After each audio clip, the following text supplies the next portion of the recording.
Coach, this past Friday, a chance to play a lot of guys, and I thought the impressive thing was you came out in the first half and played to your ability. I mean, obviously, OP was a bit overmatched against you guys, but that is something that you can't control. What you can control is how your kids play. I thought it was an awesome effort. Yeah, thank you. I think that the one thing we talked to our team about is let's just play well. Let's play a Hammond football game, and let's take a step forward toward, really trying to be in top form for the playoffs. And I thought we did that. Our defense was just absolutely tremendous all night. But we've got some glaring issues that we've got to get fixed. There were a couple turnovers on offense, and then our kicking game's got a lot of work to do. Mm-hmm. I thought once again, Corbett Glick and your big stable of receivers, they just seem to really be on their game. It's an impressive thing to watch. You're a quarterback. You're an offensive guy. How pleased are you with the progress this kid has made coming in, first year in the program, and what seems to be, he looks like he's been playing with these kids his whole life? I think that speaks more to him than it does me as a coach or our offense. Corbett's just a grounded, mature kid, super intelligent. He's throwing the ball really, really well. I loved that he showed his athleticism a little bit more Friday night, was able to scramble out of the pocket a couple times and make some plays with his legs. That's something we're encouraging him to do more of. We just got to, as an offense, protect the ball a little bit better, avoid the big, bad, ugly play, and we'll be all right. I want you to comment on a couple guys real quick. I know you got to go.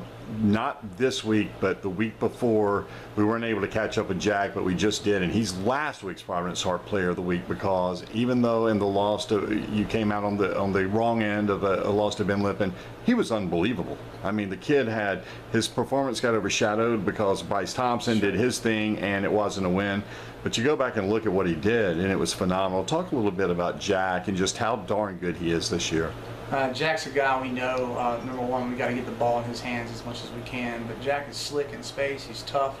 He played both ways that game, so he was gassed in the fourth quarter and still made some huge plays. So he's a guy, as a coach, you sit down and say, okay, how do I make sure this guy gets the ball 15 times a game? And we're trying to do a better job of that.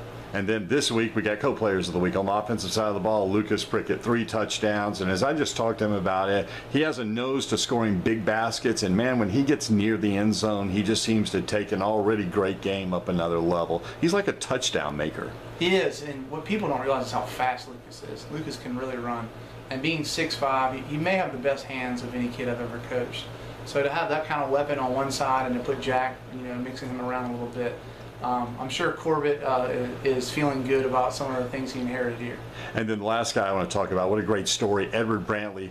I just found this out from him. He got his first start as a senior. He gets his first start as a Skyhawk, and he rewards the coaching staff with not one but 2 fumble recoveries, 4 touchdowns.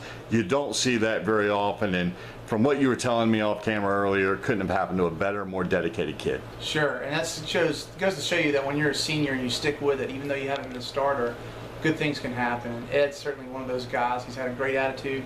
He's helped us out on scout team for a few years, and now he's a senior and able to contribute. I've never had a player score 2 defensive touchdowns in one game, so I was happy for Ed. Yeah, I asked him if he could do an encore performance and get 3 on Friday. He said that probably wouldn't happen. But speaking of Friday, real quick, Cardinal Newman coming in, a team that's finding its way and getting better all the time. Sure. But I know that you guys kind of saying, no matter who you're playing, you go in the same way, right, to do y'all's thing. Well, we try to. Doug Dutton does a good job. His guys are in great positions and they play with sound technique.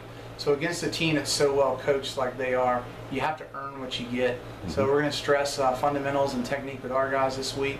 And hopefully if we can play well, we'll come out on top. All right, man. Thanks for taking the time. I know you're late for class, so appreciate you taking a minute. Thank you, buddy. Yeah.